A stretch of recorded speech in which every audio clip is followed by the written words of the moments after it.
In 1996, electric cars began to appear on roads all over California. They were quiet and fast, produced no exhaust, and ran without gasoline. 10 years later, these futuristic cars were almost entirely gone. What happened? Why should we be haunted by the ghost of the electric car? This wasn't the first time the electric car was killed. 100 years ago, there were more electrics on the road than there were gas cars. For many people, electric cars were the car of choice. They were quiet and smooth and could be charged at home. Gas cars, by comparison, required cranking and produced exhaust. Well, the reason I am here, I'm so old I remember electric cars when they were around in the beginning. I would have been about 6 years old on the way to the symphony in that darling little electric car. They were very quiet, and it had beveled glass windows. It was almost like sitting inside of a huge lamp. What happened? Why did the gas car win over the electric car? As the 20th century gathered speed, the electric car lost momentum. Automatic starters, cheaper oil, and mass production gave the edge to the gasoline car. By 1920, the internal combustion engine had won the race for control of the roads, and the modern automobile age was born.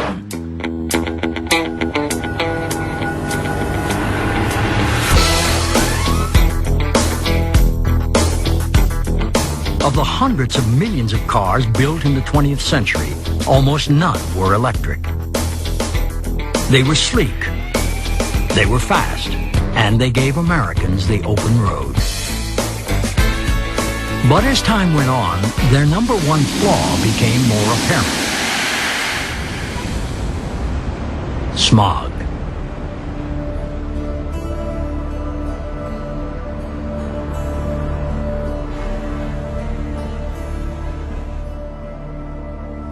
California has the worst air quality in the nation, and it impacts some of our largest population centers. In my district, we have what is called the black cloud of death that hangs over the port areas and the areas surrounding the ports.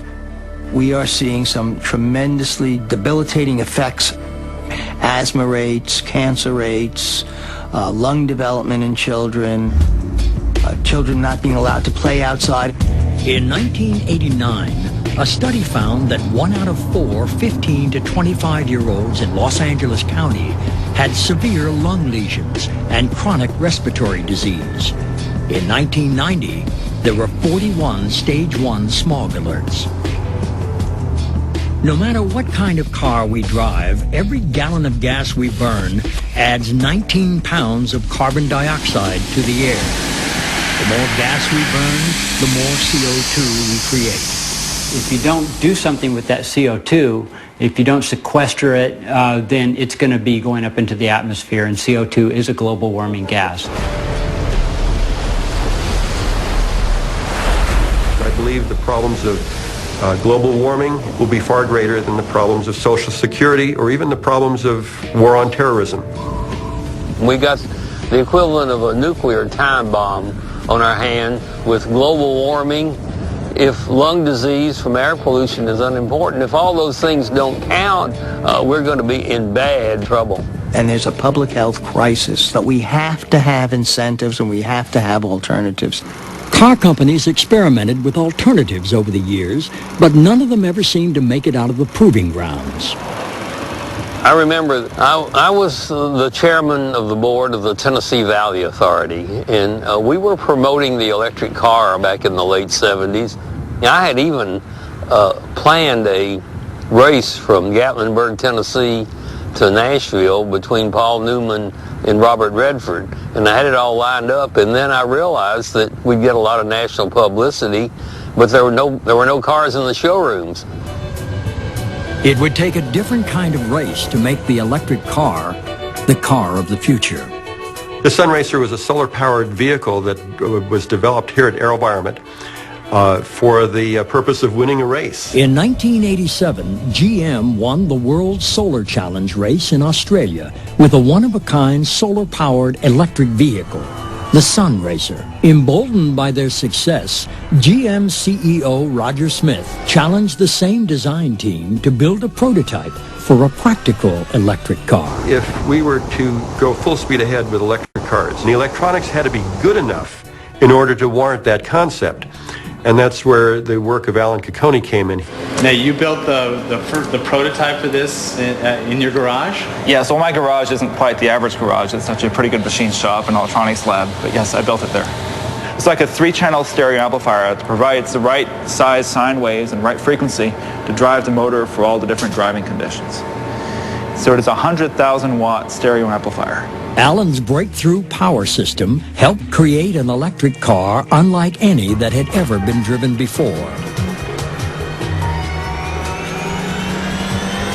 So they had kept this car also a secret, much better than any other Detroit secret, because it was all developed out here in California. So it truly was a surprise when it was introduced to Los Angeles Auto Show. This is going to represent a great step forward for people in terms of commuting to work, from work, if you don't have to go more than 120 miles a day. Other than the jokes that we made about the wisdom of calling a vehicle the Impact, it was very impressive. It was very high tech, and it had an interesting premise that we've got this sort of Corvette electric type car, 2-seater, slick styling and all that, and that we can make a business out of it. Well, it's interesting. I had worked with the program manager who then called me and said, would you like to be on the electric vehicle program? And I said, that's fine. What do you want me to do? And he said, very simply, develop demand for electric vehicles worldwide. And I said, do you have any instructions? And he took a blank piece of paper and shoved it in front of me, and he said, no instructions, you go figure it out. And so at that point, I joined the program. It got a lot of interest flowing in the industry, but it did something else. It caught the attention of the California Air Resources Board. California's Air Resources Board, or CARB as it was known, saw the electric car as an opportunity to solve another problem. Since GM had already announced that they were going to produce an electric vehicle before we even adopted the mandate, the electric vehicle technology became sort of the technology of greatest promise. Knowing a modern electric car was now possible, California regulators took a bold and unprecedented step. They passed the Zero Emissions Vehicle Mandate. The mandate was simple. If automakers wanted to continue to sell cars in California, some of those cars would have to be vehicles with no exhaust. They decided we're going to ramp it up. We're going to say 2% in 98, we're going to say 5% in 2001, and 10% in 2003. For the car companies, there were only two options: comply with the law or fight it. In the end, they would do both.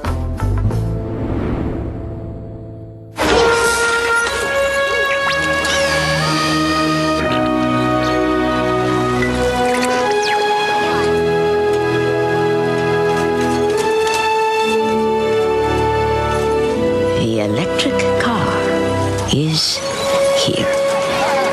The EV1 from General Motors. The Impact prototype became the EV1, the first modern electric production car from a major U.S. car company in nearly a century. GM chose its Saturn division to market it in California and Arizona. I bought my first Saturn at 17, and they said, do you want to come work here? And so I thought, okay, it would be a good college job. I'll put myself through college this way. And turned out I loved the cars more than I loved what I was studying in college, and 3 years later they announced the EV1 program, and I jumped on it. There were the 13 of us, most of whom were mid-20s, unattached, single, no kids, willing to do anything for little money. We all handled a particular geographic region. Mine started as LA, and I worked with everybody from engineers and students to celebrities. I have a picture of myself just hearing this Saturn song and just being so happy. I had one of those early EV1s, and I used it here in the Capitol. I loved the car.